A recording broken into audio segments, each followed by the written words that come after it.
Hello. Hello, Rita. How are you? I'm good, Mayor. How are you? Very good, thank you. We're in wait mode. Yeah, there's a executive session, so I really wanted to call in before 6, but they may not be done before 6.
Don't forget to turn it back on, then, Mark.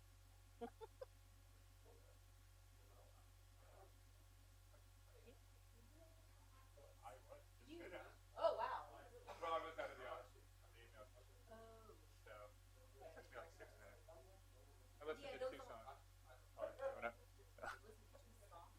Yeah, I threw it on my something to listen to.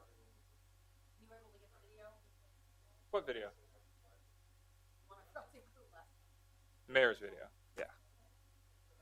Which I want to. We're on. This is live. Yes, it is. What are you doing? Tracy, just so you know. So we have. So this original slide, which will stay the same. So Still in I'll whole probably bone, just talk Mayor. about these things, some of the social media images you'll see. Then I'll introduce you, which will then bring up the ones where you can talk. This is what this slide's going to look like while you talk. I know I'm all about the animation. See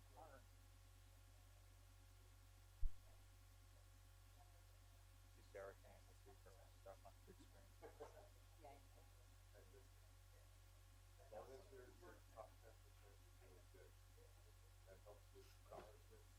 So, you know, you have a few seconds of animation. This was just all copied from under Councilman Upside, which is odd, normally presentation. But the second video I'll show will be this one. Under O'Connell.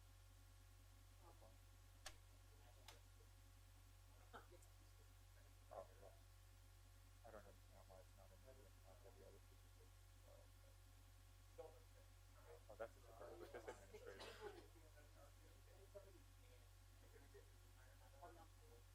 Yeah, 5 minutes. The whole report, 5 minutes. Do we have to say name and address? Well, you know better than that. But I am white guy 100% of the time. That's what Tracy likes most about me. Yes, it's his wicked sense of humor. Wicked Yeah, is. I'm working on it.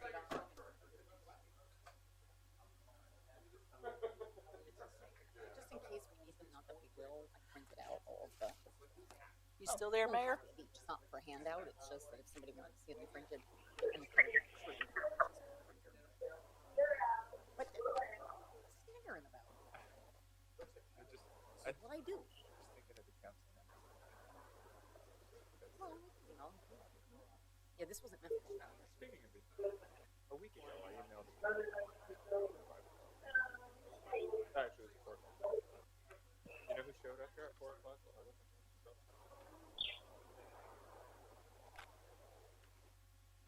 That's pretty specific. Nice. So she's gonna want a paper copy.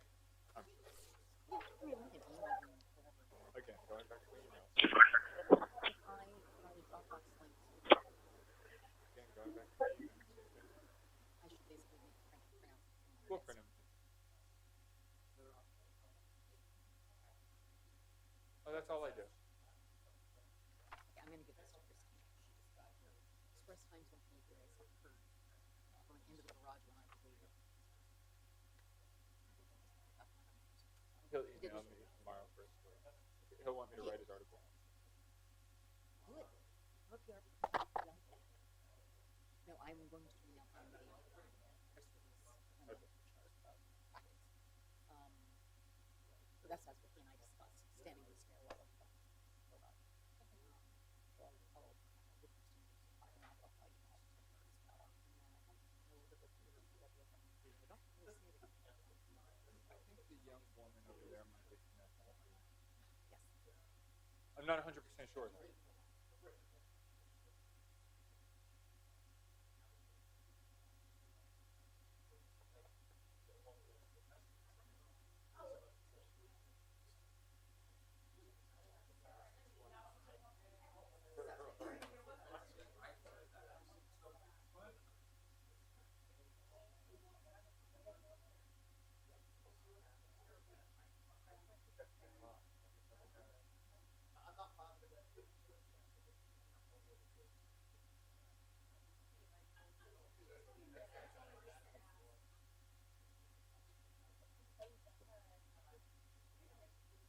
I know I won't be there because I couldn't find anything.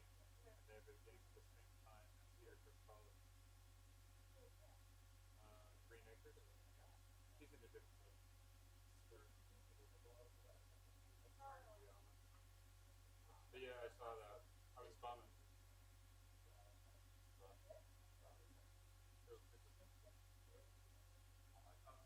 They only have one game to play.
I'm being optimistic. You're the kind of guy who wears a uniform. That is the case. Sorry.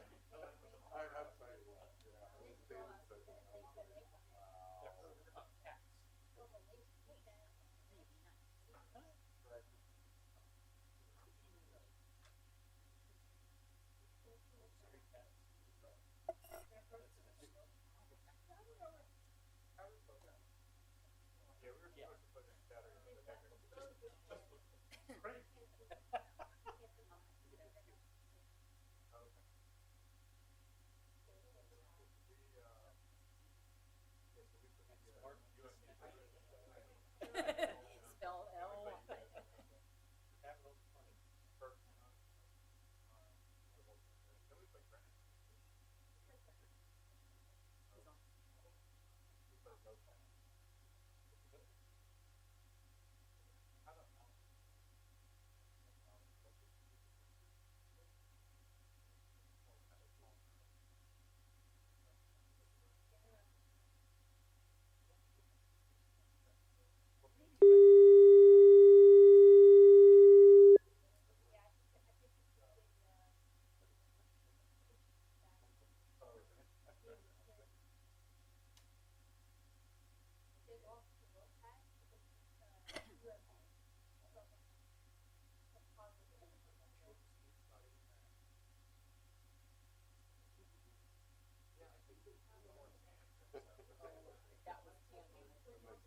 Wait, how did you mean that?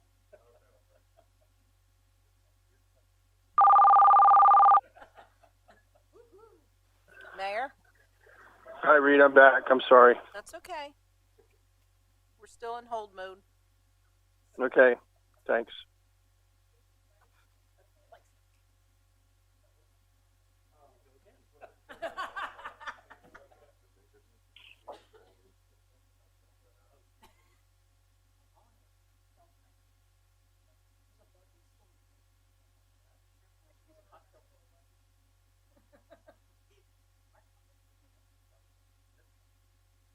Not even gonna go there.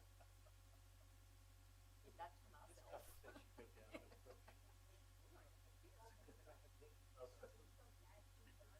What's in there?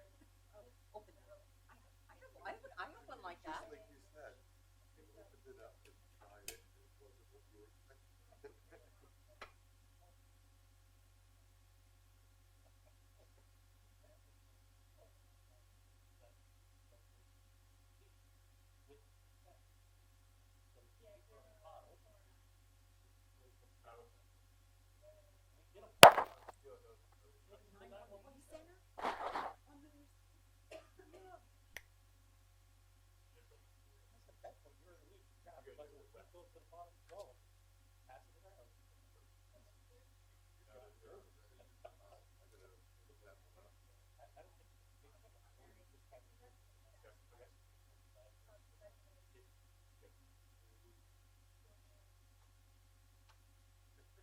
They're coming in now, Mayor. Are you there? Mayor? I'm here. Okay. I'm here. They're coming in now. Okay. Thank you.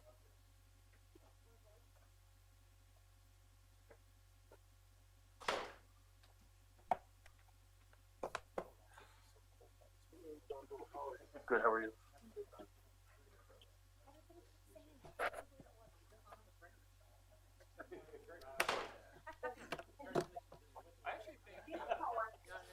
Right. Howie Waits is not coming, and Okay. Guy Gonzalez, well, he's actually not coming either. Okay, so we just That's got a message, so it's just gonna be Bob and Marcus here. Okay. Okay?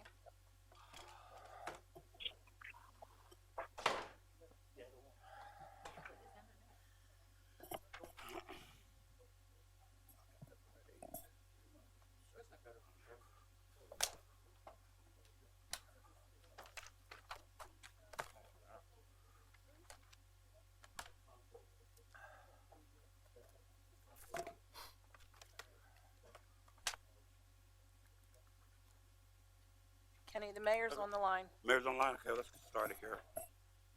I'm here. I'd like to call the state session January 22nd to order. Father, we ask that you come to the meeting tonight and as citizens come to the podium, let them know that we have listening ears for what they want and things that we may have to do. And Father, we ask that you touch each and every one of us as we do this. And we do it in your name's sake. Amen. Amen.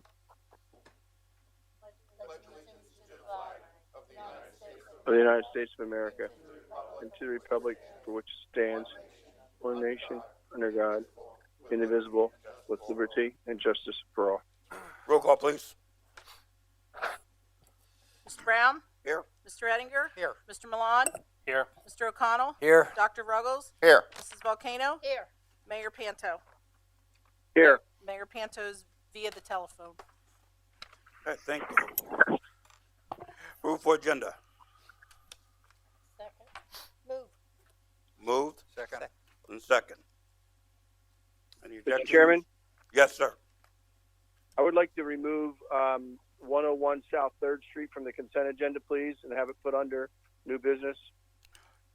Okay, so we're removing the resolution of 101 South 3rd and moving it to under new business. If that's the case, I want to move Bill 1 and put under unfinished business, please. Unfinished business. Bill 1. Okay. All right. You have a roll call, please, and then we'll do the changes. You approve the changes. Okay, we're going to approve the changes? No. Well, no, we're you going don't to have do roll to- call You first. don't have to approve. Okay, you're just going to move them down. Okay, Mr. Ettinger? Aye. Mr. Milan? Aye. Mr. O'Connell? Aye. Dr. Ruggles? Aye. Mrs. Volcano? Aye. Mayor Panto?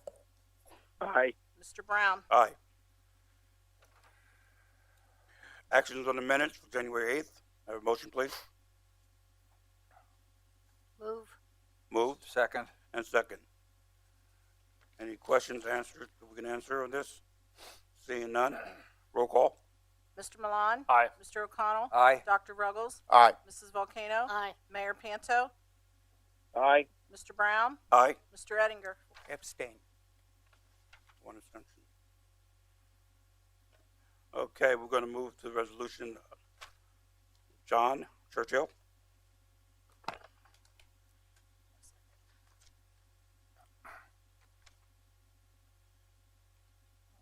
a minute, because I can't find mine. Hold on.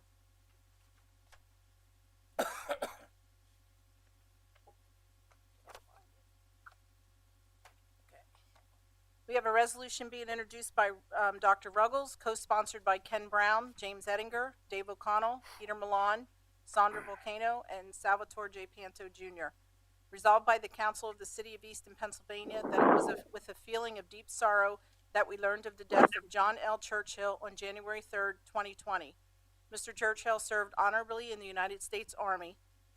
Mr. Churchill served the city and its citizens as a member of the police department, retiring after 30 years of service. Mr. Churchill was a lifetime member and past secretary of the Washington Lodge No. 17, the Fraternal Order of Police.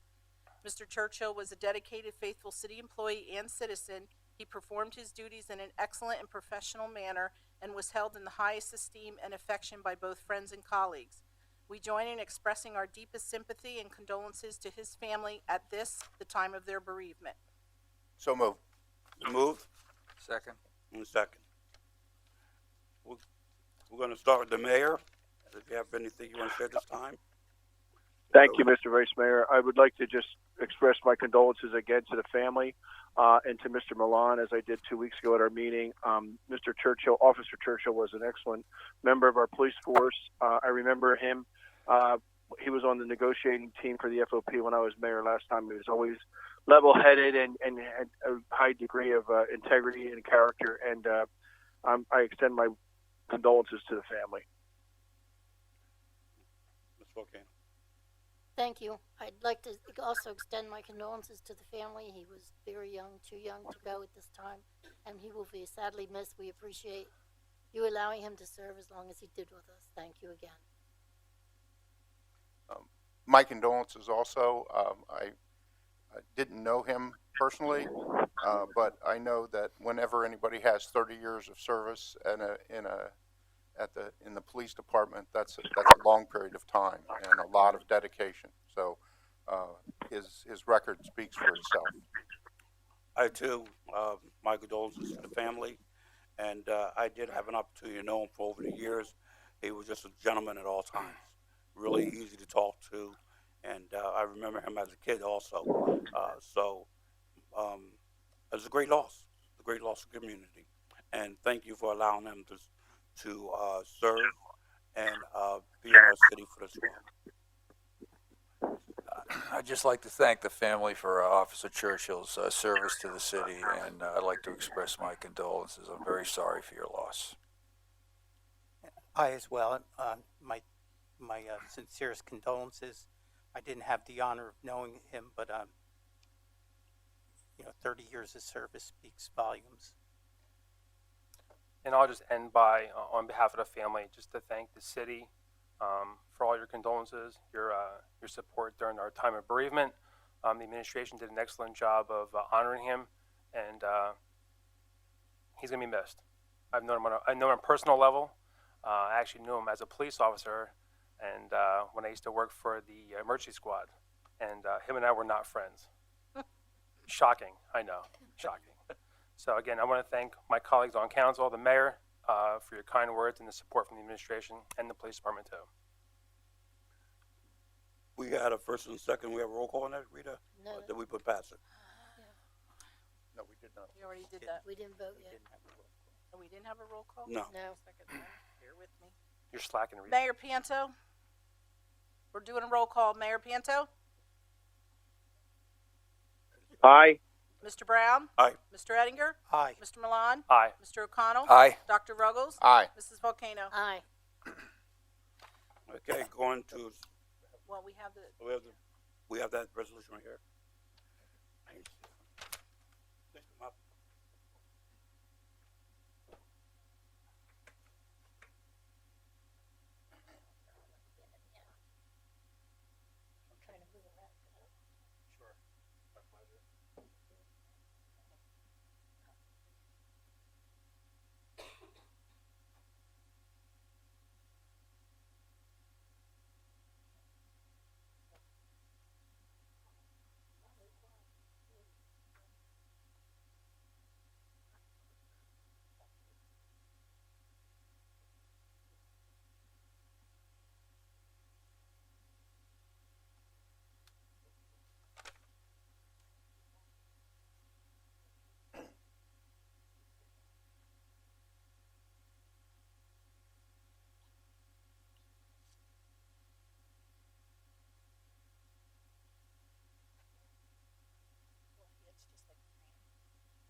Okay, we're going to move along with the agenda.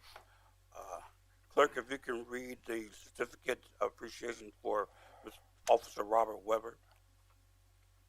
first we have 3 certificates of appreciation, one for Guy Gonzalez, one for Robert Weber, and one for Howard White. The only one in attendance tonight is Bob Weber. For Guy's first, it's the certificate of appreciation presented to Guy Gonzalez from City Council on behalf of the citizens of Easton for his years of service to the City of Easton in the Public Works Department. And then to Bob, certificate of appreciation presented to Robert Weber from the City Council on behalf of the citizens of Easton for his years of service to the City of Easton in the Police Department. And for Howard White, from the City Council on behalf of the citizens of Easton for his years of service to the City of Easton in the Finance Department. And Bob, if you would come up front, please.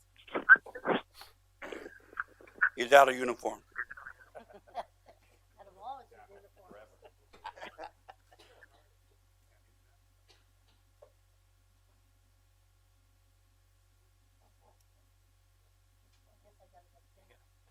Congratulations. Hope you're enjoying the new job.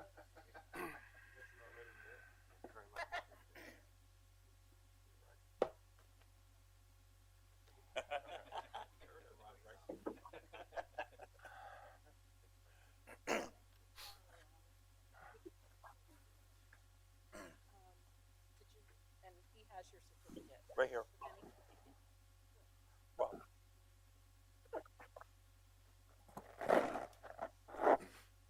Bob. Bob.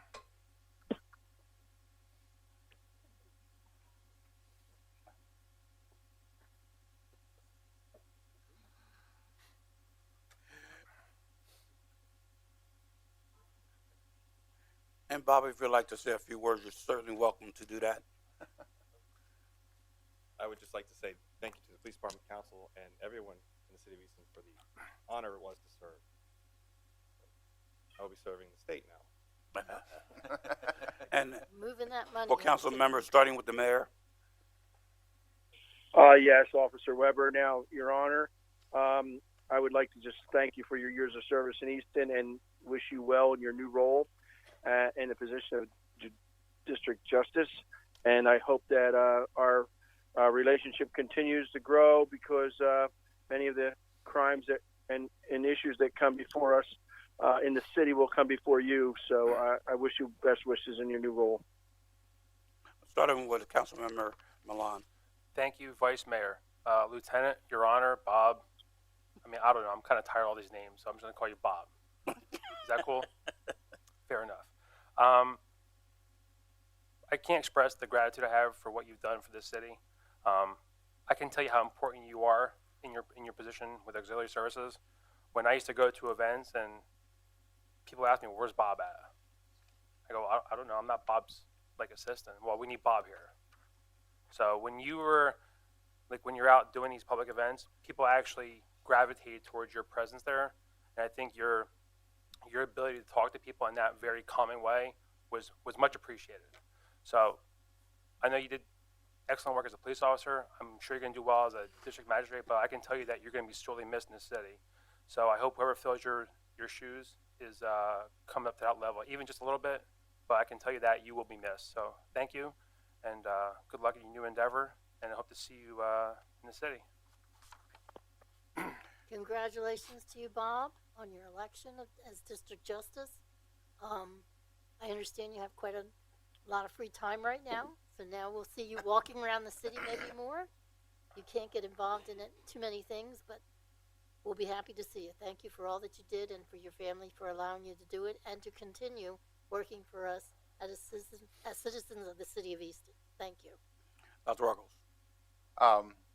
I have to echo Mr. Milan's observations.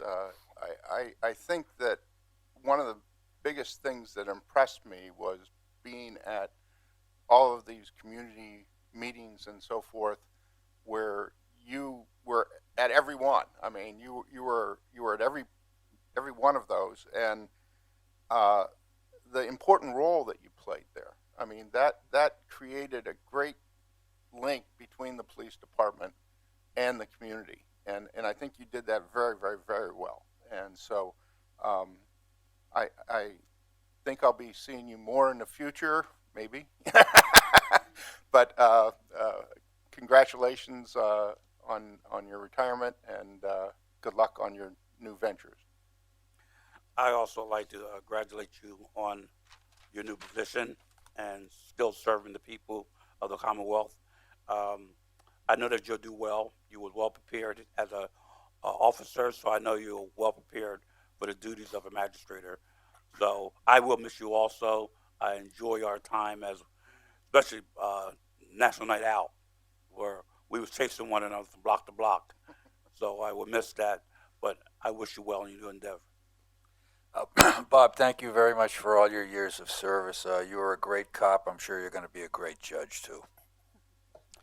Yeah, I can't really add anything to that. Just thank you for your service and your continued service. Thank you very much. Okay, we're going to go to public comment at this time. Anyone in the audience wishing to speak to council at this time? This is for agenda items only.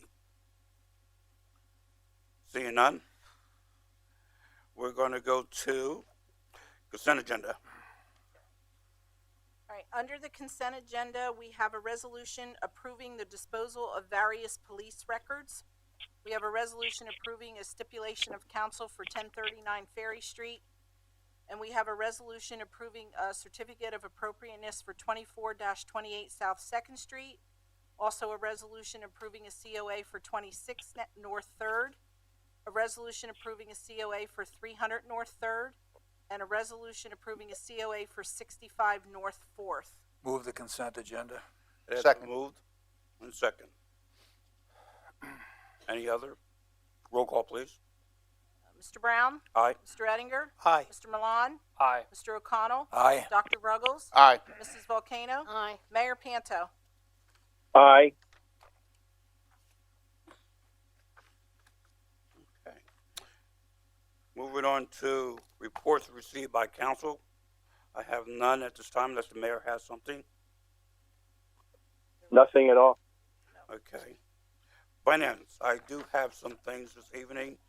I will be introducing the, let me grab that real quick here, my notes, which was already, went through already, I'm sorry. That was for the stipulations. And tonight I'm gonna ask that Mark has a report for us. You can come forth at this time. I believe you left it on the desk for everyone. Yes, I did. Thank you, Mr. Brown. Just wanted to provide a quick update to council, letting council know that Finance Department is currently working on closing out fiscal 2019.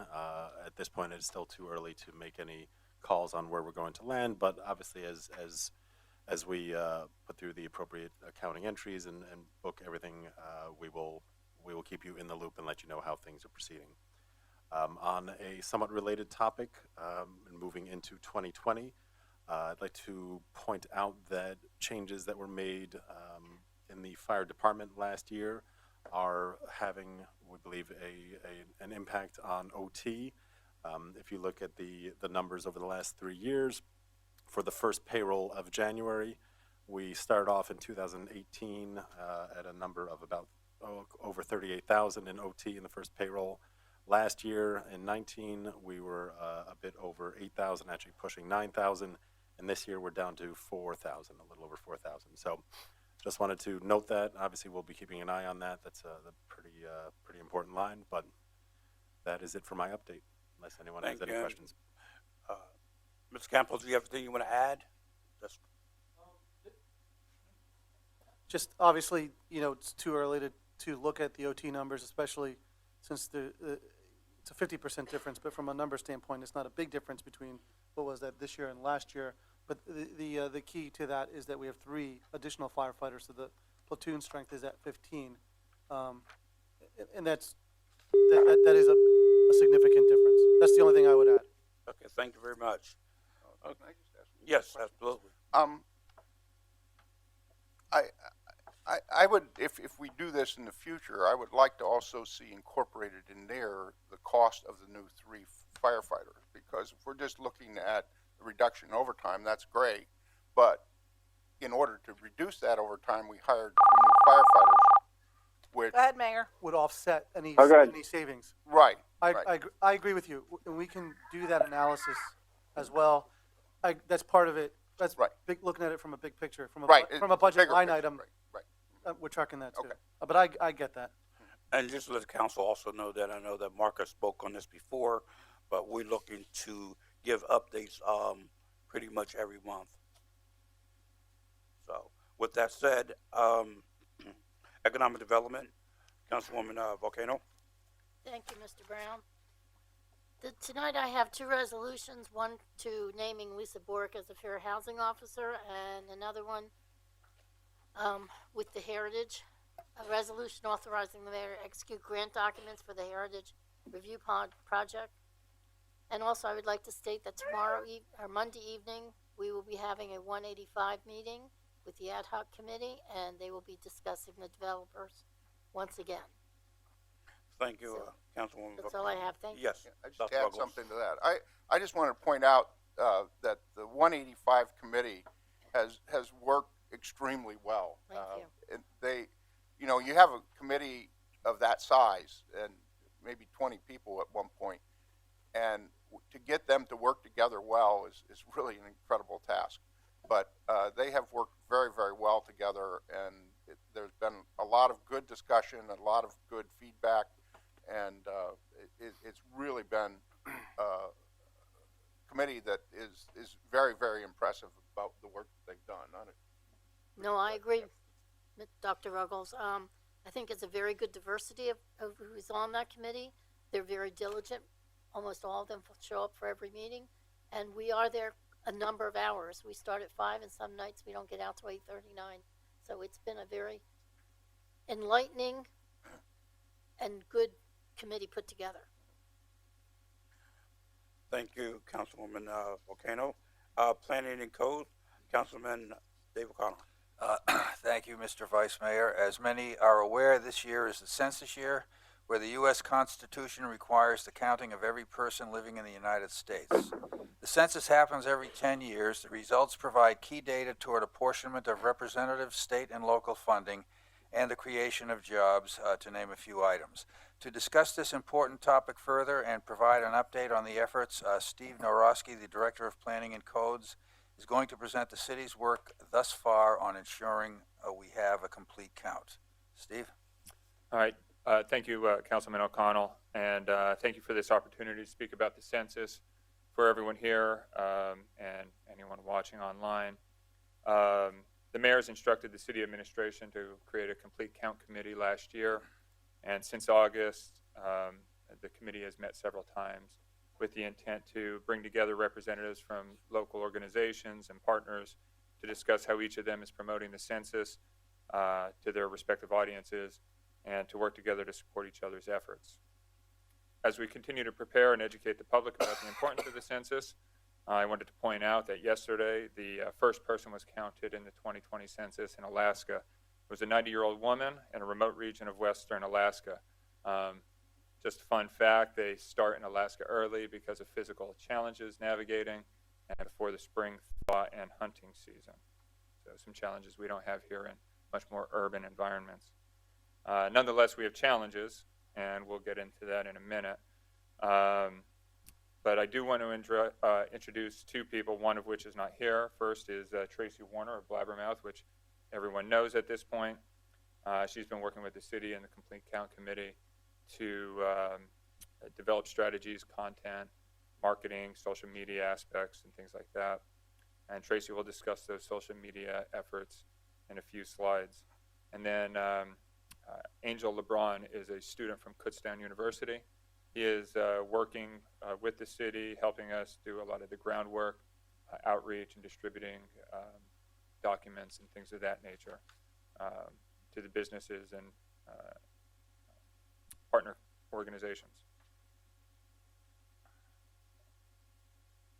So I think it's critical to keep in mind that as we continue to educate and encourage our population to complete the census, that those who are in need the funding from census data, from services that are funded by census data the most, are the same population who have the most concerns about the census for reasons such as privacy. They don't really understand what it is.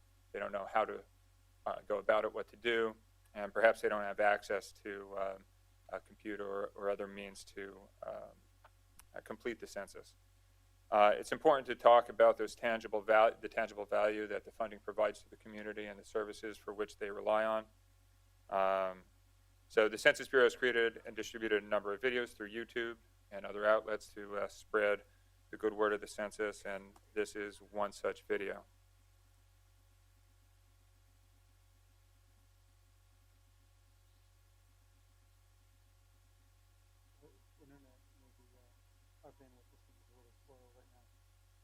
Okay. So perhaps. How will 2020 census data be used? Where there are more people, there are more needs for public services. That's why the census is used by the government to inform funding decisions each year. But that's not all. It's also used by nonprofits to inform services, by businesses to create jobs, and even by students for school projects. Understanding how the population changes helps us shape communities across the country for the better. Shape your future. Start here. Visit 2020census.gov. So as you can see, this census data is a critical component for a variety of reasons outside of just social services businesses and the like use that as some guidance for job creation. Healthcare entities also use that data to identify locations for facilities and things of that nature. In addition to the Census Bureau videos, the city has begun making videos for online consumption. This is the first video, which was released on Monday in our online video series, which will see the release of a video every week leading up to the census. Hi, I'm Sal Panto, Mayor of the City of Easton. Once every 10 years, we have the opportunity to shape our future. The census comes up every 10 years, and it's important to Easton for two main reasons. First, it helps us get the federal funding we need to help our residents. Two, it makes sure that we are fairly represented into Congress. We are fortunate in Easton to be a very diverse community, and we want to make sure that everyone is counted. So whoever lives in your home or sleeps in your home, make sure that you count them in the form that you will receive starting in March. Your information is confidential and protected by law. So please fill out the form or talk to the census taker that may visit your home. Easton, you count. So the mayor's first video is spot on. It's important to respond to that census as soon as possible. And should you not respond, an enumerator will come out to your residence and try and get the accurate account. In addition to that, the executive director of Pennsylvania's Department of Community and Economic Development, Norman Bristol Colon, worked with our city administrator, Luis Campos, to create two PSA videos, one in English and one in Spanish. This is the Spanish one, from which the audio was extracted from both to create audio-only PSAs.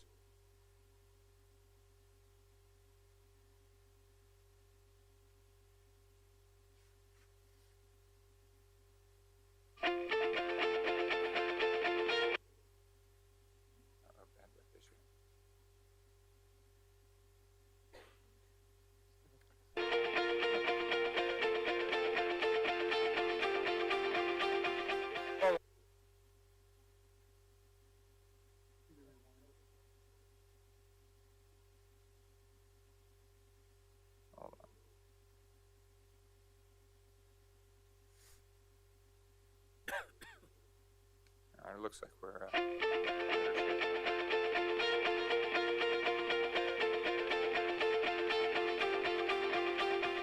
Hola, mi nombre es Luis Campos y soy el administrador del gobierno de la ciudad de Easton, Pennsylvania. El tema de este video es sobre el censo del 2020, lo cual es muy importante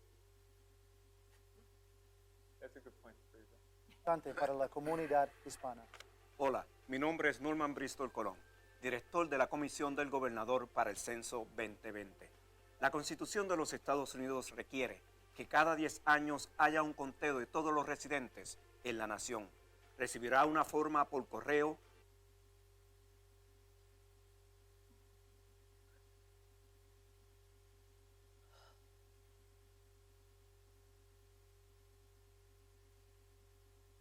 Okay, well, I think a everyone gets... principios de marzo. Puede participar en línea, por teléfono o por correo regular. El tipo de preguntas que se le harán es sobre edad, sexo, raza y el número de personas que viven con ustedes.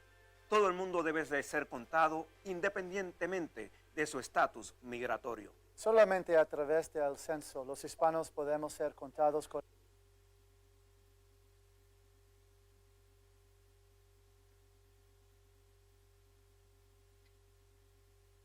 All right, we'll move on. So, in addition to the videos and other outreach, over the past couple of months, we've worked on several variations of our logo, which have resulted in what you see on the screen. Our English and Spanish logos were a collaborative effort between the city administration, staff, Tracy and Kudu Creative. Sarah's here with us today. All of our marketing efforts going forth will utilize these logos.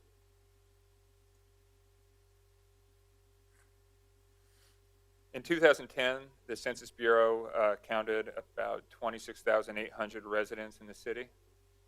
The number represented amount that we suspect is an undercount because up to 27.8% of households in some areas in the city did not respond. For the 2020 census, the expectation is to reach an official count of 30,000 or more, a threshold that qualifies the city for higher funding from the federal government. And it opens opportunities for additional grants and things like that, in addition to the amount of funding that we could expect to see come to our city. Driving this expectation is a decade of development and growth throughout the city. Since 2010, more than 500 new residential units were created through the repurpose of buildings and the renovation of buildings in disrepair.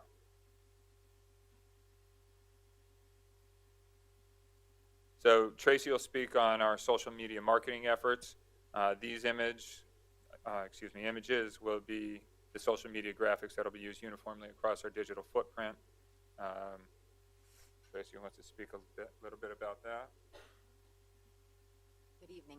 As you know, we are active on Facebook, Twitter, and Instagram, and we're going to utilize all three of those platforms over the next 10 plus weeks to build awareness for the census with all of our followers, which are predominantly Easton residents. Some of the key points we'll be messaging on to help educate is why someone should take the census, how it helps our city and our community and thereby our residents, how to complete the census. You can do it by mail, by phone, and for the first time this year, online. It's quick, it's easy to do. What questions you'll be asked. There's a lot of mystery remaining over what type of questions people will be asked, especially regarding the citizenship question, which is not on the census. When to complete the form, the time frame in which that needs to take place, that your information is safe and confidential, how the census data is actually used by the government and by the census, who counts in your household, and who should complete the census. So those are all messaging points where we have content being provided by the federal government that we can utilize in our social media campaigns. And as you saw with the mayor's video, that's the first in the series that Stephen mentioned, where we'll be interviewing, doing short 1-minute interviews with other people of influence in the community leaders, our partners, Allison Byerly, for instance, at the college. I'm going to be speaking with Janice Commissar at Project. We just did a video with Allison at Third Street Alliance. So we have a whole series of those videos over the next 10 or so weeks. All right. So in addition to the social media marketing, we have a census website that we're developing at that address, which don't go to it yet. It's not ready. I know you're eager to check it out, but it should be going live in February. In addition to our more modern social media marketing, we are utilizing traditional marketing as well. We will have bilingual posters distributed through the community, displayed in places of business, social services, community facilities. Those will be distributed and displayed March through April. Two-sided rack cards to be distributed through our census ambassadors, which I'll touch on later. Working with the schools to send information home with the children. Bilingual bill inserts to go into the utility bills, separate than just the header that we traditionally send notices on. It'll be a separate insert to hopefully grab some attention and help spread education about the census. And then on the screen, you can see the vinyl banners. The smaller ones will be displayed in 8 locations throughout the city, and the large one on top will go between the Alpha Building and Wells Fargo Building, as we do for a lot of other advertisement. We plan to produce and distribute 100 of these yard signs. They'll be dual-sided with the front and back. As you can see, one side English, one side Spanish. They'll be distributed and displayed in March through April during the prime census time. So just to give some idea of where we're looking to display the banners and signage, I cut the map and tried to make it a little easier to see. The green location is where the 3rd Street banner will go, as we talked about. The large red dots are locations where we're looking to put the smaller banners. And then the blue dots are just a representation of where the yard signs will go. They're not specific addresses. Additionally, we had come up with an idea for some guerrilla marketing, which will involve the creation of our logos in vinyl stick-ons that all attach to the concrete, and a chalk spray paint of hopscotch for children to interact with. We'll have them in high traffic locations, just to build that awareness of the census and that it's coming. The stickers that'll adhere to the sidewalk, they'll be removable, but they'll last throughout the census, 2-month census period, whereas the chalk paint will look to apply every 7 to 10 days to keep it fresh and interactive. Additionally, we have more public outreach. The mayor is planning on engaging the public through awareness, or for awareness, with town hall meetings. Those meetings and locations will be announced in the month for the month leading up to the census. The city's planning on having 3 locations to provide access for residents: City Hall, the Southside Neighborhood Center, and the West Ward Community Center. We're going to set up a computer data bank for residents to come who don't have computer access or internet to complete the census online.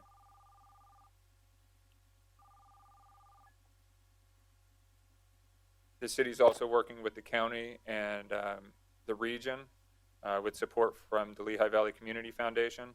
Last week we learned that they're going to fund our efforts. Tina Smith from Northampton County is coordinating these efforts. Of those efforts is additional social media, boosted posts, call to action videos, and to help support those digital efforts are more traditional efforts, which will include window clings for those high traffic places of business, land to buses. Also, we're doing a button campaign for what we call census ambassadors for Meals on Wheels workers. We're hoping to work with the Easton ambassadors and other groups where they'll wear a button, and we're going to provide training with some talking points and literature that they could hand out so they could discuss the census. And then finally, some contact information for Tracy to reach out to her should you need to, for me, and then this email address, which will get to me as well. Does anyone have any questions? How much time is allotted to collect all of the? How much time is allotted to collect all of the information? So the Census Bureau is going to send out the invitation to respond by phone or online in mid-March. And if the households that are sent a mailing either have it returned to the census or do not have a response, towards the end of April, they're going to send enumerators out for the next 2 months or so to go and try and collect census data in person. Is everybody going to get a paper one, or if you don't respond by internet? Yeah, I'm happy you mentioned that. As I was responding, I forgot to mention that at the beginning of April, they will start sending paper forms out for paper completion should respondents not respond by phone or online. Any other questions? Dr. Ruggles? I noticed you said you were having President Byerly make a video, but how are we addressing the students at Lafayette? So those are done through group quarters enumeration. It's done through a separate process where the universities or colleges will do their own count and provide that data to the census. It works similarly with service-based group quarters, such as homeless shelters and things like that. But the census workers will also, so they'll receive the data, but there's also going to be outreach to those facilities for however they verify those counts. Any other questions for Mr. Rossi? Just a suggestion, you hadn't mentioned it, but in the West Ward also, I think several people use the internet facilities at the library, and having information there on how to complete the forms, I think would be very valuable. Very good, thank you. Dave? That's the end of my report. Thank you. Thank you. All right. Thank you, Steve. Thank you. Public safety, Dr. Ruggles? I have no report tonight. Public Works, Councilman James I have no report tonight. Administration, I have no report, Vice Mayor. report to the solicitor. We had an executive session just prior to the city council meeting. The subject matter was personnel. I have no other report. Thank you. And report to the mayor. Mayor, you have a report this evening? Ask him to call in, text him and ask him to call in. All right. I think the mayor got disconnected. He sent me a text. Hold on. Is there a way you can try to call him? Cell phone? Do we know why the internet's down? Do not. We do know why? Do not. I do not. Do you know why? Yes, I spoke to Frank earlier, and he said one of our switches is having issues. So Hold on, can we hold on just 1 second? Yes, So we can absolutely. You know, hold we'll take a recess then, if you don't mind. Yeah, until we still get everybody okay with that?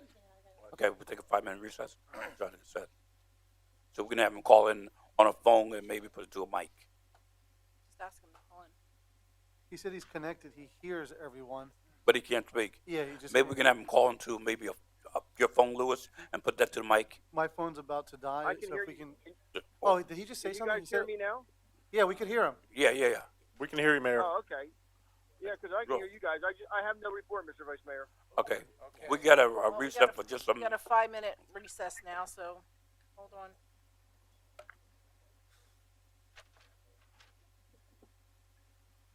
Tried that. Just let it as it is. Mayor, can you hear us now? Yes, I can. Okay. There we go. Right. Don't We're touch re- it then. Yes. I know, but And Sandra. it's going down. We do?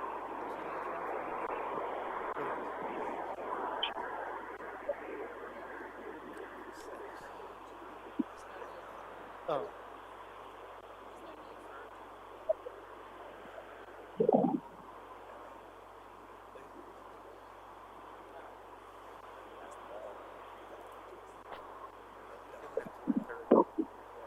I,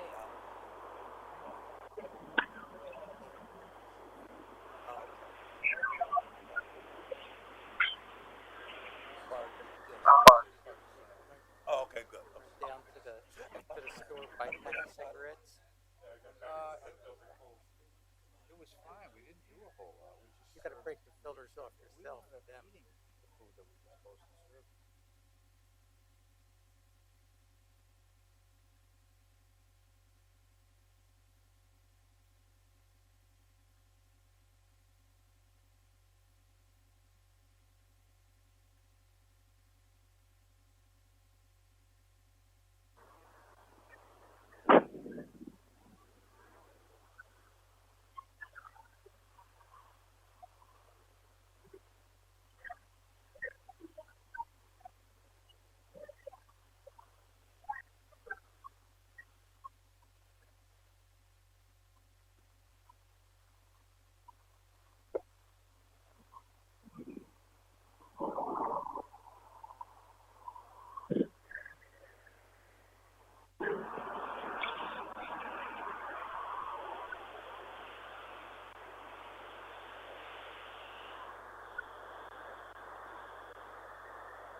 Mayor, can you hear us? Now I can hear you, yeah. Okay. We're starting all over again. 6:55. No, we're not starting over. We're picking up where we left off. Kenny, we're on correspondence then. Thank you, Rick. We're going to reconvene. We're on correspondence right now. Yes. Report of the mayor. No, He Mayor said said he none. had no Okay. report. He had no report. And Kenny, there's no correspondence. Okay. Unfinished business? Unfinished business. We had ordinance that was introduced by Ken Brown on January 8th, which was going to amend the 2019 City Hall Fund budget. Move. Second. Is that an, oh, that's an, Is it on there? It was moved from the I would consent move them. agenda. We need to bring, okay. yeah, I'll second it. Okay. Okay. Mr. O'Connell? Rita, Aye. hold on 1 second. Rita, I have a question. I tabled this. I wanted this under unfinished business for a reason. Are you increasing revenue by $20,000? Was that the purpose of this ordinance, or are you taking money from these 3 utility accounts and putting it into revenue? I wasn't clear on what you were doing here. We were taking, just to have the offset on revenues and expenses to keep it balanced, we took money, increased the revenue by going into the prior year undesignated. So we increased that to offset. So basically the goal was to have additional funding for expenses. So you're taking $20,000 from an undesignated fund to pay for utilities? Correct.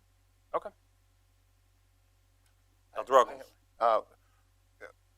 Are these utilities just coming in at that much higher of a rate than what we expected? Yes. Are we going to amend the That's- 2020 budget then?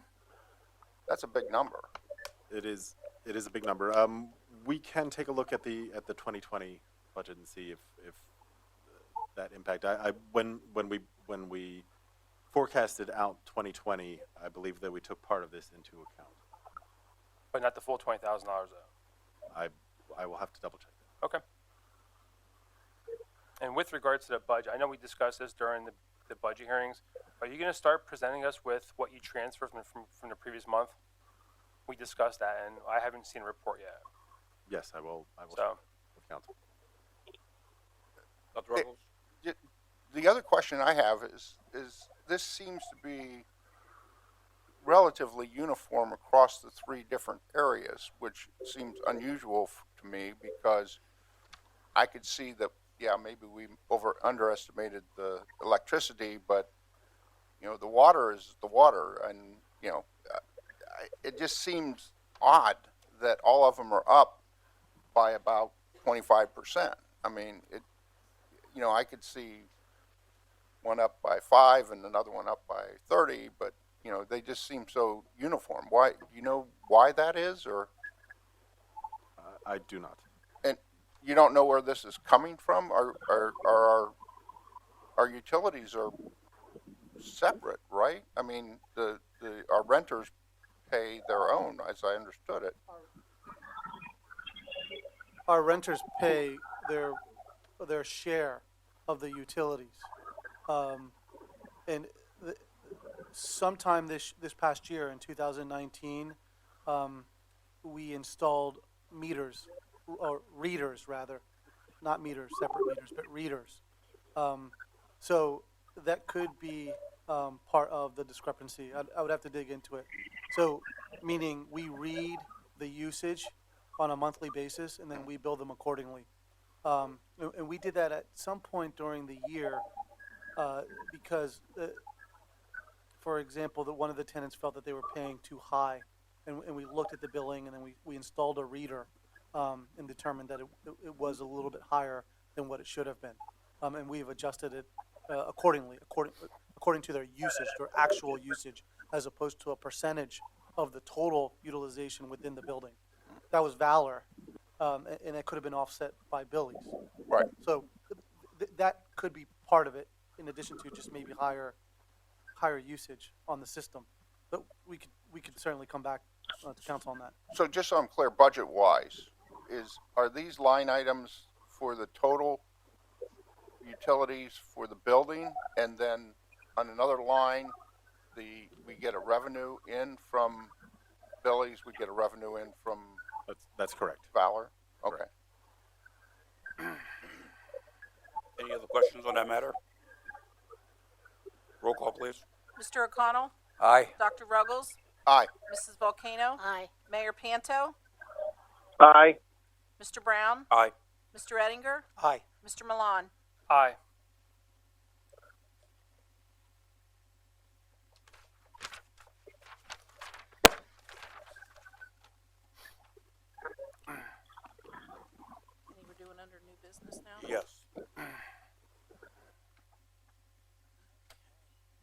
We have a resolution being introduced by Mr. Milan approving a lease agreement with Fulton Bank for various equipment. Excuse me.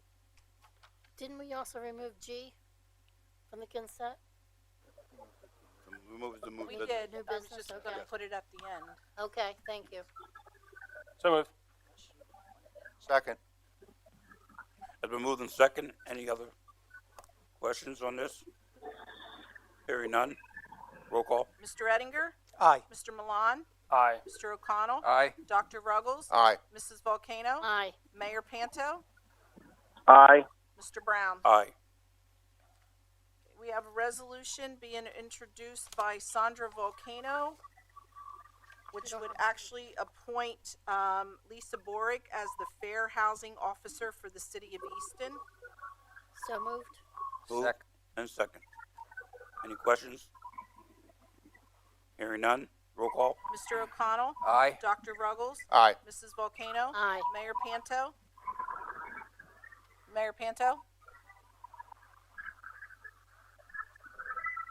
Mayor Panto? Aye. Mr. Brown? Aye. Mr. Ettinger? Aye. Mr. Milan? Aye.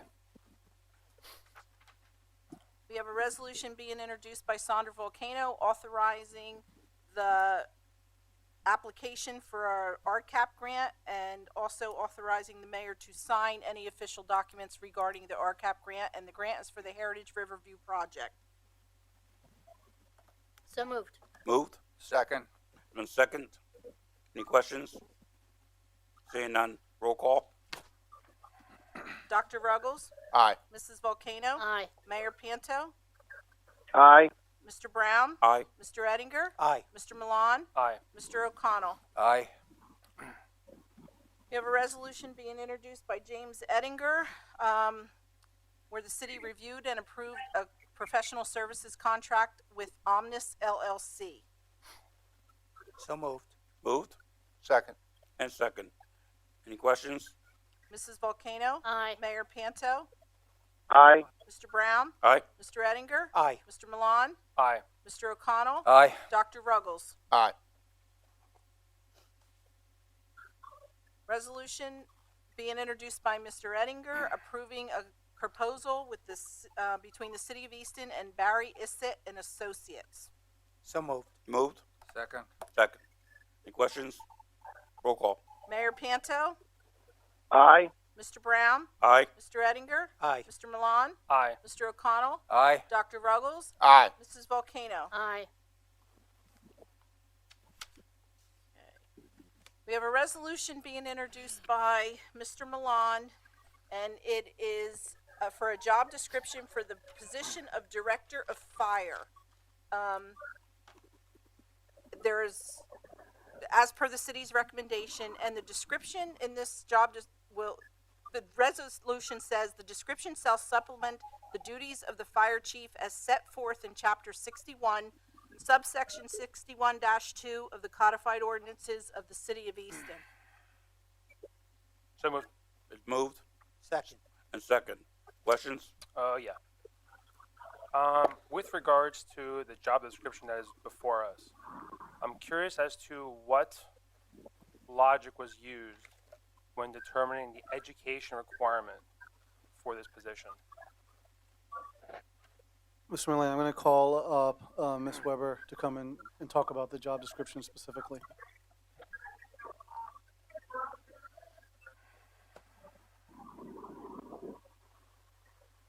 Good evening. Okay.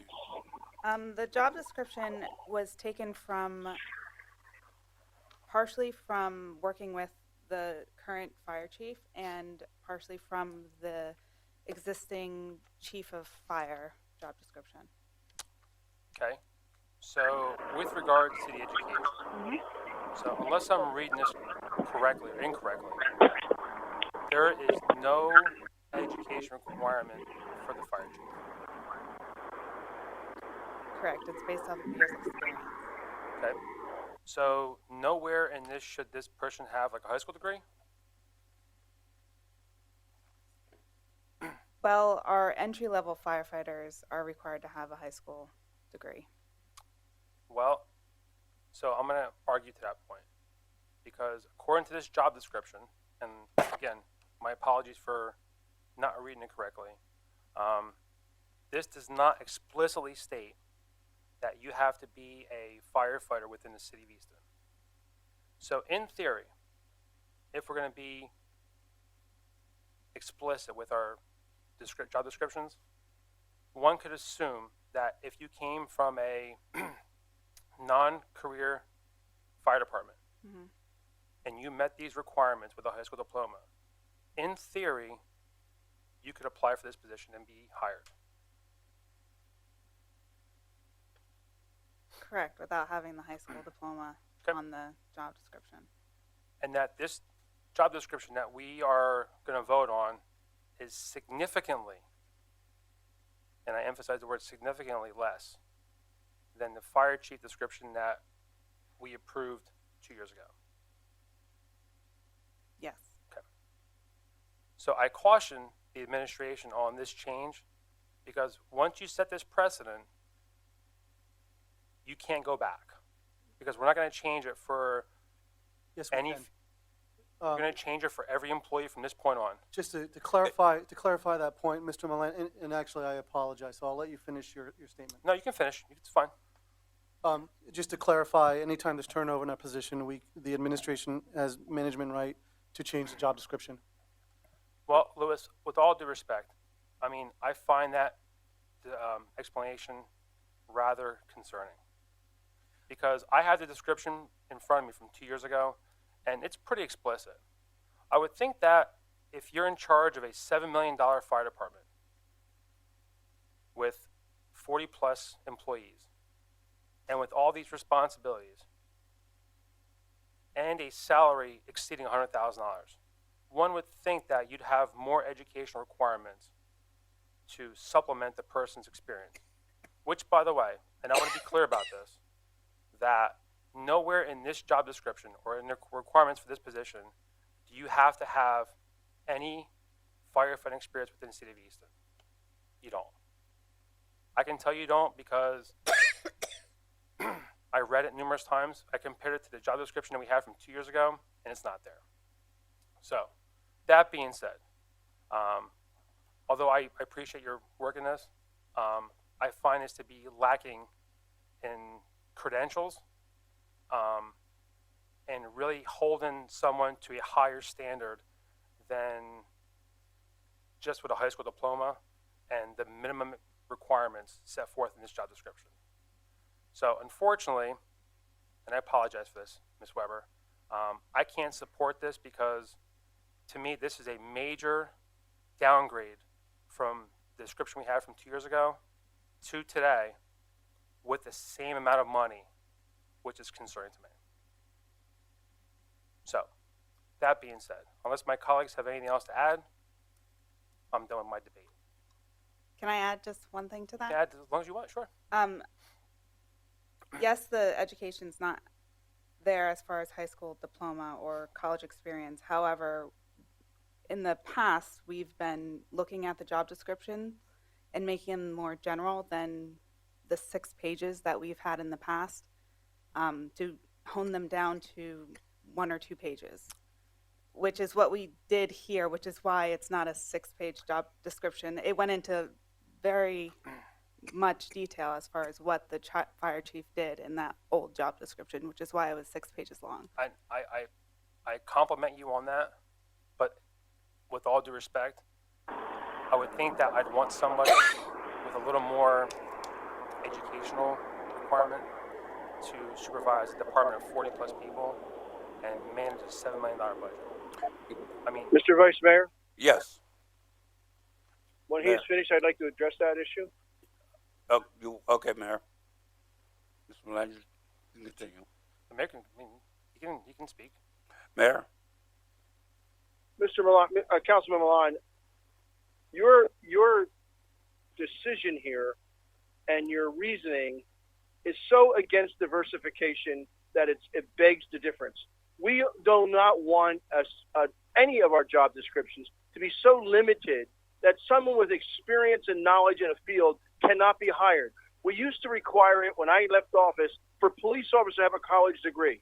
I do not understand it as a former educator, and I was an educator. And I will tell you that experience on the street or in the fire department is a heck of a lot more experience than grammar 101 in college. So I believe that it's also a diversity issue, that you are going to rule out certain people, certain minorities and ethnic groups from being able to be promoted because they didn't have an opportunity to go to college. I believe that we're treading on thin ice here, and we should watch what we're doing.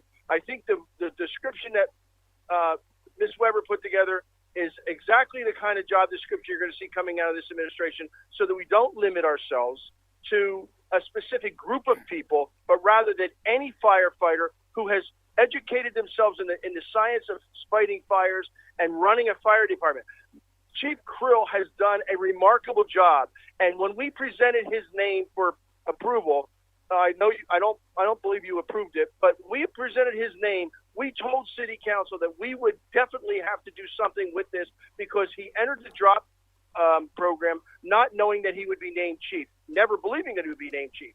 And I can tell you that everything that he has brought to us has helped this city run that fire department more effectively. He has fought for more equipment. He has fought for more standards and training for his men and women, hopefully in the future. Right now, he's meeting with different groups throughout the community to try to get young local kids to want to take the test for a firefighter. So I don't equate what a person can do with what their education. I want to see the proof is in the pudding.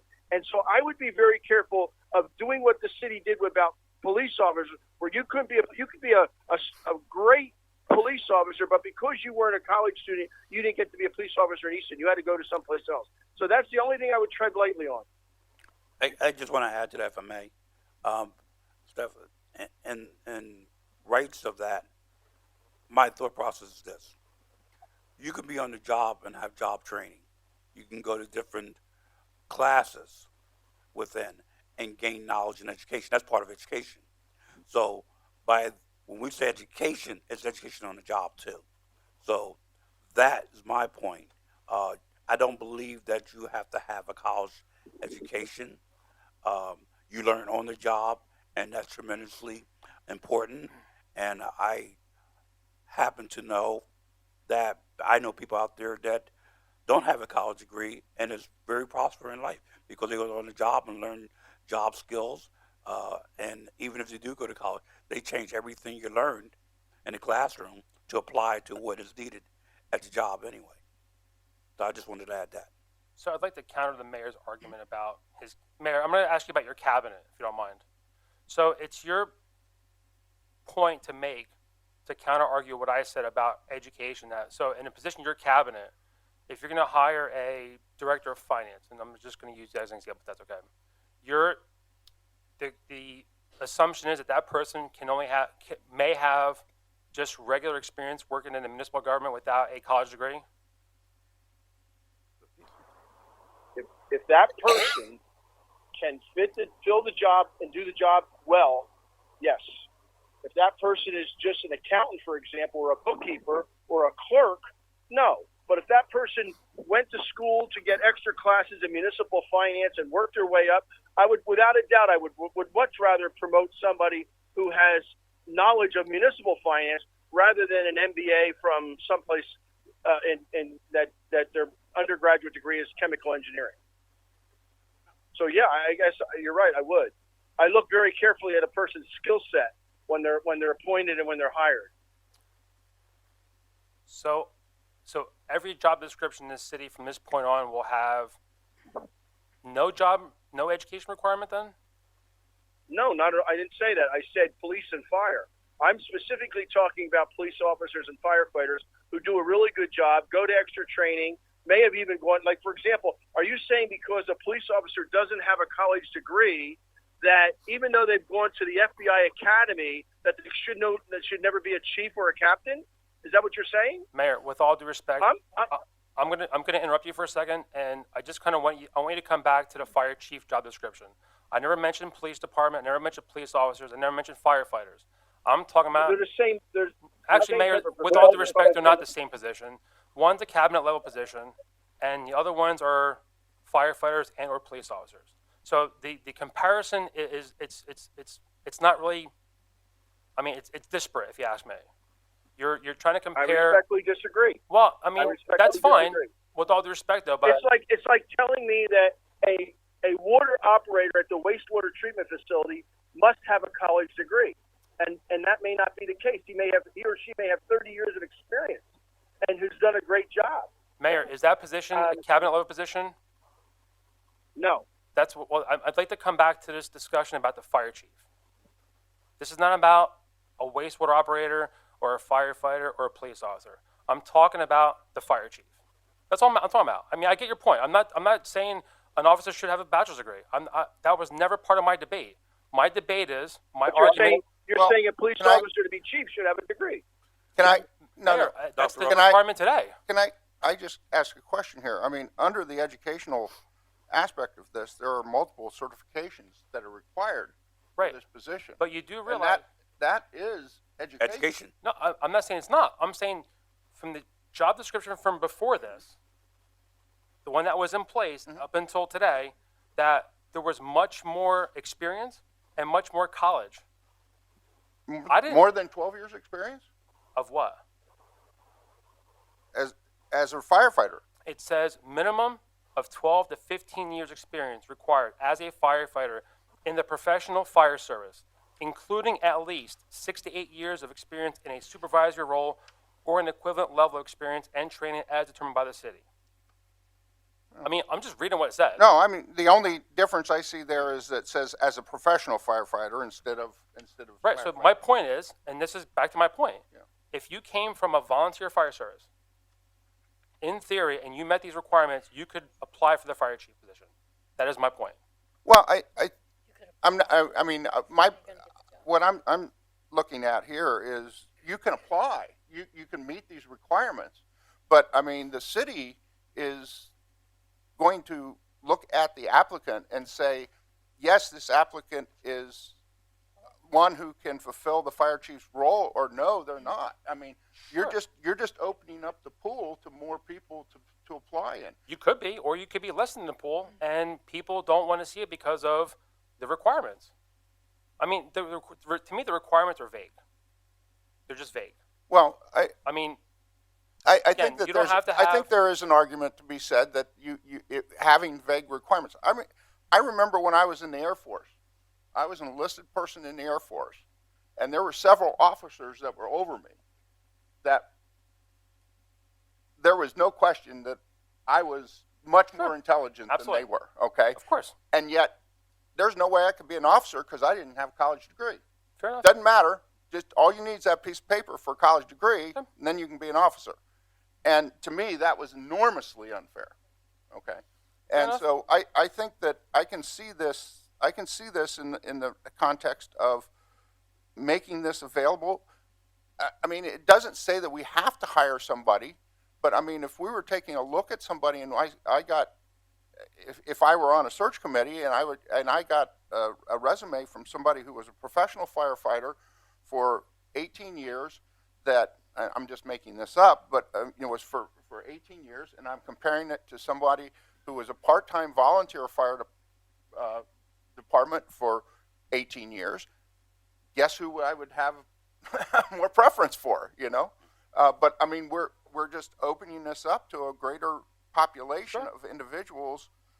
I mean, it isn't that we have to take an individual, it's that these are the guidelines. Fair enough. If there's no other questions, I'd like to move this along for a vote. Sure. Madam Clerk? Mr. Brown? Aye. Mr. Ettinger? Aye. Mr. Milan? No. Mr. O'Connell? Aye. Dr. Ruggles? Aye. Mrs. Volcano? Aye. Mayor Panto? Aye.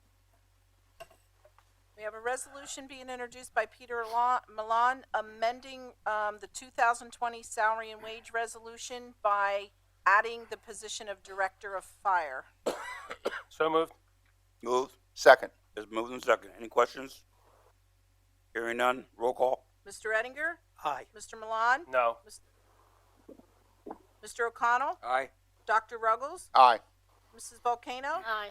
Mayor Panto, Aye. Mr. Brown. Aye. Bear with me one moment.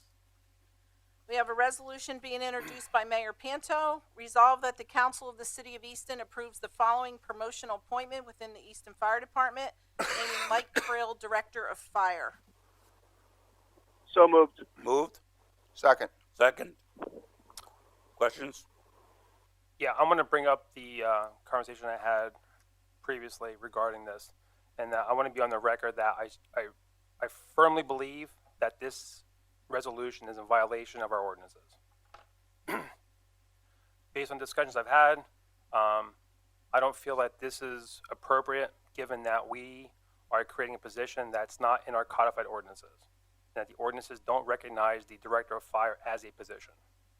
So I'll wait for Mr. Shear to kind of prepare himself, and we can have this debate again. I'm going to defer that to administration first. Lewis, if you want to speak to that. I will defer to our city solicitor. Okay, I just feel like the football that just got punted twice. But Why punt it first, though, for the record, though? Excuse me? I gave it to you first. Okay.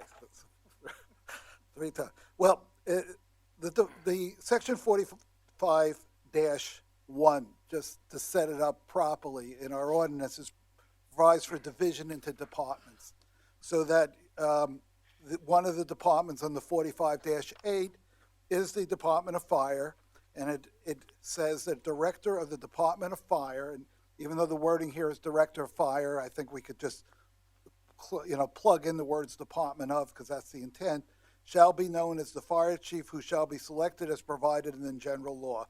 And then the Fire Chief shall have and perform all such responsibilities, duties, and functions as set forth in the general law in this section. There shall be one fire chief in the city appointed as provided herein. Then we go into section 61-2, which has city council, and that's why this resolution is before you. The chief of the fire department shall be elected from the personnel of the department by council on recommendation of the city administrator. Michael Krill is the fire chief at this time, and if you pass this resolution, Michael Krill will remain the fire chief because the director of fire is the fire chief. The only difference is going to be that as a matter of budget, and specifically the fringe benefits, Mr. Krill, Chief Krill's salary will now fall under the salary and wage ordinance category that you just passed, calling for the fire chief is at zero, and the director of fire at the salary that Mr. Krill is currently receiving.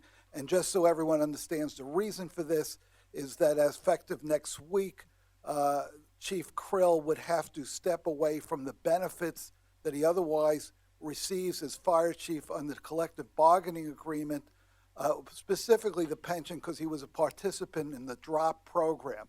DROP program was a special program put in place so that firefighters in this particular case could continue to work without continuing to contribute to the pension beyond the time that they otherwise maxed out. In other words, there was no benefit to Chief Krill and others before him to continue to be employed in that position and pay, when they made contributions to the pension, they weren't going to get a dime more in the benefits. So this was a way to retain qualified, good people in the job.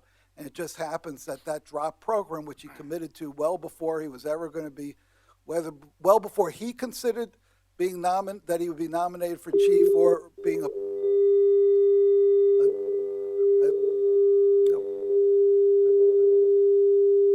Mayor? Mayor? no. Well, you want to hold your debate now so we can get back on the phone? Should I? I would just hold up. Yeah. There you go. Mayor? Mayor? Mayor? Should I? Can you hold, please? Yeah. The Sure. DROP program? Mayor Panto? I don't know.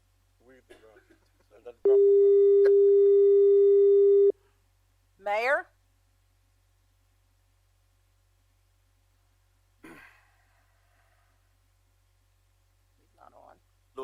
contacted him.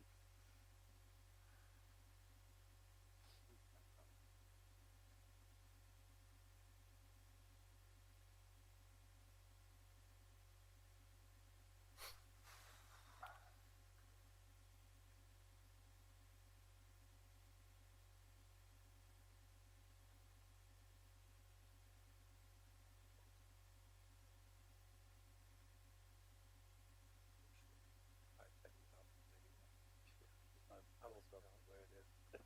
Unless I bring it down.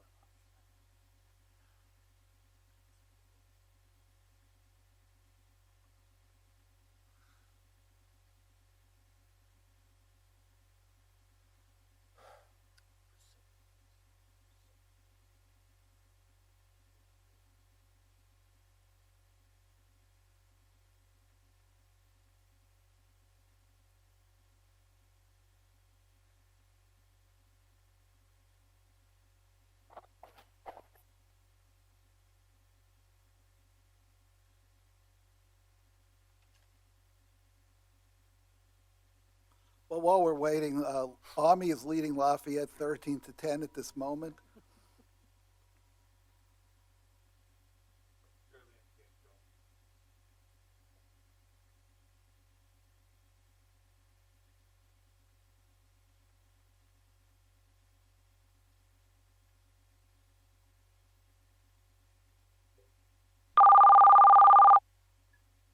Mayor?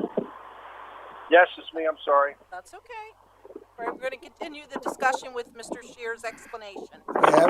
Having just explained the reason why Chief Krill could not really continue under the same category line of being paid as fire chief and instead being slipped over essentially to be paid as director of finance, the only difference is going to be that he will officially not be tied into the benefits that firefighters get under the CBA, but will now start to accrue the benefits of any employee, of non-uniformed employee of the city of Easton for purposes of future pension. I don't know. It's hard to project that he will be here long enough to vest in that pension plan, but that's essentially that's essentially the purpose of this resolution, is to slip Chief Krill into a director line for the budget that for the wage and salary ordinance you just passed, instead of under the fire chief. But there can only be one fire chief, so the fire chief position for the wage and salary ordinance will remain vacant so long as Chief Krill remains being paid as the director of fire.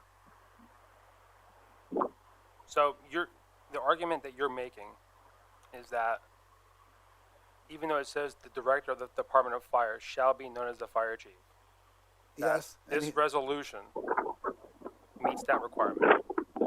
He's being appointed director of fire for purposes slipping into that line of the budget. He was the fire chief yesterday. He's the fire chief today. And after this is passed next week, he'll remain the fire chief and also director of the Department of Fire. But he will be paid for purposes of fringe benefits under the director of fire, or director of Department of Fire line instead of the fire chief line. With the same duties in place. With the same duties, you pass those. When you pass the other resolution, which is why we incorporated a reference to section 61-2, which has all the current duties and obligations as a fire chief, independent of the job description. But I want to be clear that this position is not mentioned anywhere in our ordinances. Every reference to a quote-unquote director of fire is the fire chief. So to me, I'm sorry, go ahead.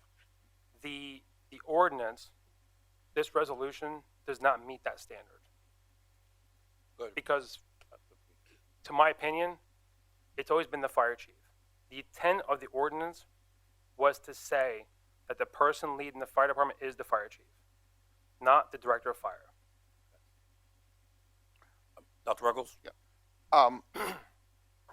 45-8 to me, and my reading of this, identifies an individual who is the director of the Department of Fire. I mean, that is stipulated right in the very first sentence of Part A. So, Right. so that entity is there in my mind. Right. So let me just interrupt you for a second. Okay. So if that were the case, it wouldn't. To your point, if that's what your contention is, it wouldn't say shall be known as the fire chief. It's one and the same. It's actually not. I don't. You're the title What is the fire chief. That's the reality. The intent of this ordinance was that it's supposed to be the fire chief. Nowhere anywhere in these ordinances, chapter 61, does it say the director of the Department of Fire. I think the whole thing here is how one reads this is really what comes down to, and I don't read it the same. I understand what you're saying. But I don't read it the same way. I read it as there's a direct, and actually I think to this point we've been probably not doing it correctly and not actually providing the title of director of fire to the fire chief, because in this ordinance, to me, that's what that title, that individual should have. I mean, the previous fire chief should have been the director of fire, director of the fire department, and fire chief in addition. And he's a cabinet member, so therefore he falls under the line of a director. Right. So let me ask you this question, Joel. Yes. With regards to the director of fire, does this position have any credence with the third-class city code? Yes, because the director of fire is the fire chief. I don't want to do tomato comparison. What has been done tonight, in addition to addressing the practical concern, is giving the administration and city council, because ultimately you appoint the fire chief, flexibility as to how that fire chief is being compensated as far as the overall package. That's all you're doing. The fire chief was the fire chief, and under 45-8, the director of the Department of Fire, and will continue to be. He's going to be paid under a different line. That's the only change that's really occurring by virtue of your action tonight. The fire chief is the director of the department. The fire chief is the person in the third-class city code that should be the head of that department. Right. And this person, Chief Krill specifically, has and will continue to be, by virtue of passing this. There's room for him to get compensated after his tenure would have ended under the drop program. But the third-class city code doesn't recognize the director of fire, though. The third-class city code refers to fire chiefs. There's no inconsistency here. Well, yeah, this is called the director of fire. They're two incongruous titles. I find, in my opinion, they're one and the same. It's the recognition that a fire chief is also a cabinet member directing the fire department. Well, then if that were the case, then this would say the director of the fire department shall be known as the fire chief or the director of fire. Well, before we go anywhere, I think we're going in circles here, getting back. I said that we have a roll call and a vote. Well, I mean, we're not done debating, Mr. Brown. Like, I'm not sure why you want to do a roll call when we're debating this in a very calm. The reason being is that Mr. Milan, that we've been going back and forth with the same. Right. Well, I'm not thing. satisfied with the explanation. Like, I have every right to debate this. Absolutely, you do. So I'm not sure why you're calling for a roll call, which I object to on the record. That I'm not done with the debate with the solicitor. Well, if I may, I have nothing to add. Fine. And that's the reason why, because I've seen that Joe had no more to say. At this time, I'm going to ask a roll call. Okay. Have Mr. Milan? No. Mr. O'Connell? Aye. Dr. Ruggles? Aye. Mrs. Volcano? Aye. Mayor Panto? Aye. Mr. Brown? Aye. Mr. Ettinger? Aye. Okay, now we have the certificate of appropriateness being introduced by Mr. O'Connell for the proposal to construct a 12-story apartment building in the rear lot of 101 South 3rd Street, Easton. I would like to address that, Mr. Vice Mayor. We've got to move him to second. Do we have a So second? moved. Second. And second, discussion, Mayor? Yes, I want the council to understand that legally I'm going to have to vote for this, but in my heart, I don't think this is the right place for this building. I can't go against this because of law. There's most of this project is by right, and I believe that government is of law, not of men. But I also have to express my opinion to people who expected me to make a quid pro quo, which I can't do. I can't say to the developer, "Don't put the billboard in Center Square, and I'll approve this building." I'm not sure that this building is in the and I'm pro-development. I'm very progressive about being a pro-development, getting us back to pre-urban renewal population and property tax buildings. But this building, when they first came to me 6-7 months ago, they were going to take down the BB&T building and put it on the corner, and that I would have supported 100%. BB&T, thankfully, decided, for the city's point of view, decided to stay in downtown Easton and renew their lease. So they went to Plan B and put this building in the back. I'm not against tall buildings. This has nothing to do with the tall buildings. I do believe that the HTC got it to the best that they could get it. So I'm going to support the certificate of appropriateness because I believe the work that they did was as far as they could take this project. But I would hope that the developers come back to HTC for some additional facade changes to make it look a little bit more in keeping with the city. But I'm not really in favor of this project at all. I believe that these developers have cost the city already over $30,000 in legal fees, and I'm sure by the time we're done with the federal lawsuit, we will be well into the $250,000 range. I don't see that as being a good neighbor. I have a very good relationship with all the developers in our city, and they all are willing to help out wherever they can. But this billboard lawsuit is really, we have Adams suing us for $7.5 million.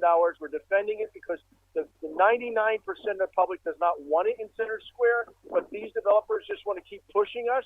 And now, instead of just challenging us at the court of common pleas at the county level, they've also filed a lawsuit on the federal level, and that gets extremely expensive.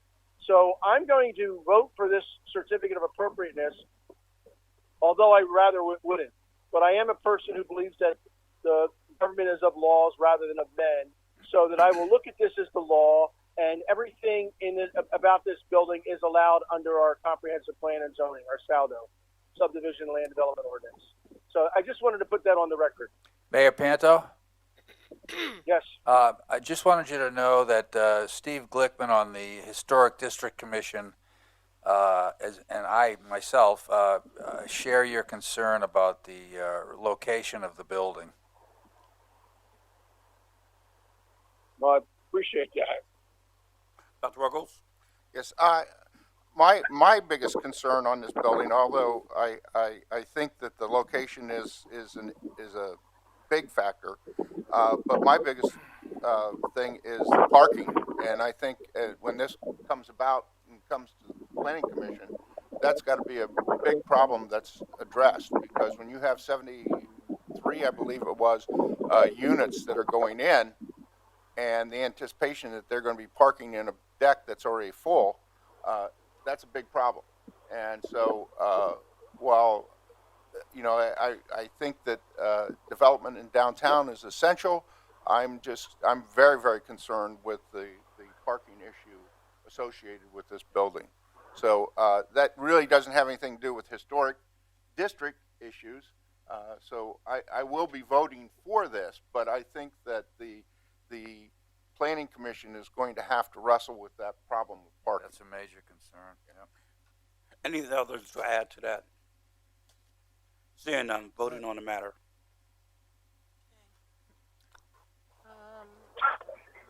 Dave, I'm sorry, who introduced this? Dave introduced this, and Roger, you seconded it? Yes. Okay, I'm sorry.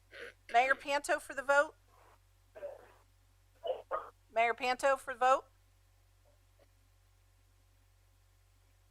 Mayor Panto? Maybe you want to speak into. We'll come back to Mayor Panto. Aye. Thank you. Mr. Brown? I'm going in and out, sorry. Mr. Ettinger? Aye. Mr. Milan? No.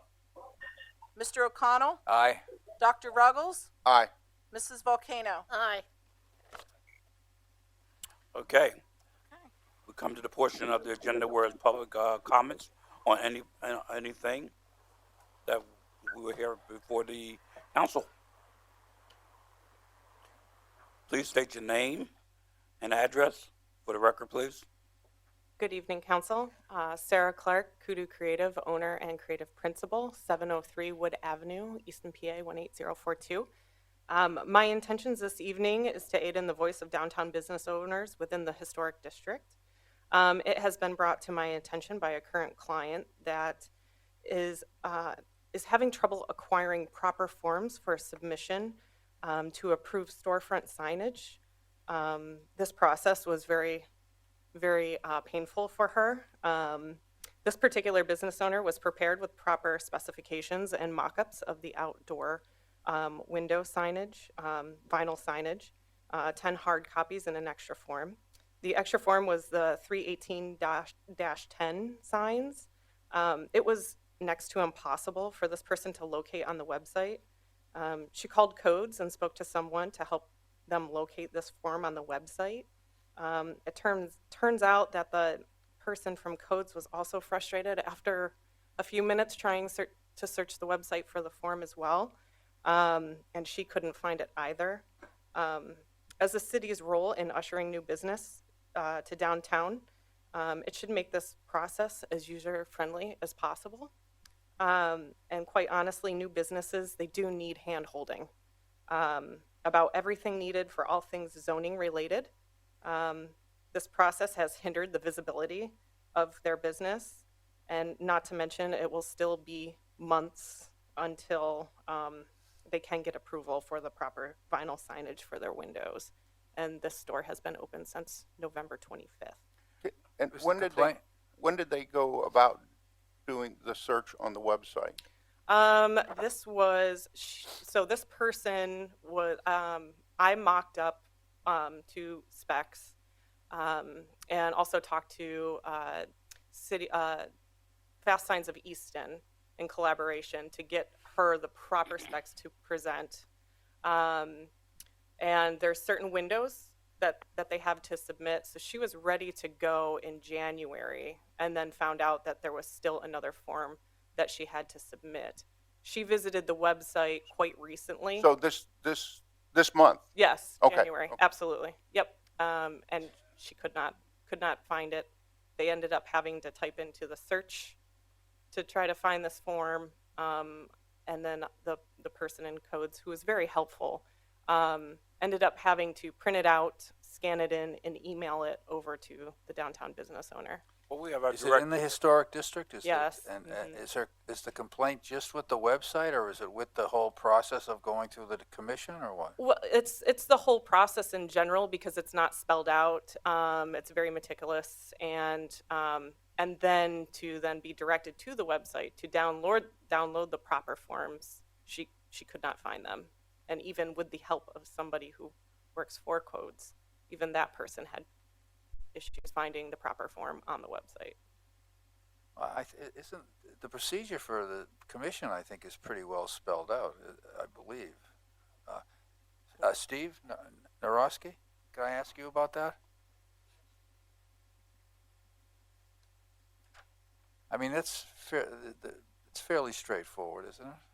Well, I mean, the process for the zoning, any of our boards have not changed at any time. I think, there's general concern with business owners about the various levels of bureaucracy with doing anything. You have business licenses and inspections and sign permits and zoning applications, and then historic district hearings to get review of your sign, and then you have to wait for council to approve it, your certificate of, so there are layers and layers and layers of bureaucracy that, unless you're involved in government, typically you don't really know what you should do until someone tells you. Yeah. The city recently changed over to a new website that, I think we're all kind of figuring out. For years we were used to the same thing, and now menus and things like that are in different locations. So I know that's no legitimate excuse for this business owner, or I'm sure it doesn't provide them any relief given the hardship that they're currently going through. But unfortunately, that is the best answer I have right now. This is actually the first I'm hearing of it personally. Mm-hmm. So we also, with regard to HDC zoning permits, construction permits and BNI requests. There's a link on the website through under the city government tab through the code enforcement portal to actually submit applications online. But evidently that wasn't able to be located at the time of need. I'd be glad to help this person. If you want to give me the information, maybe I can help get through the bureaucracy. Okay. Yep.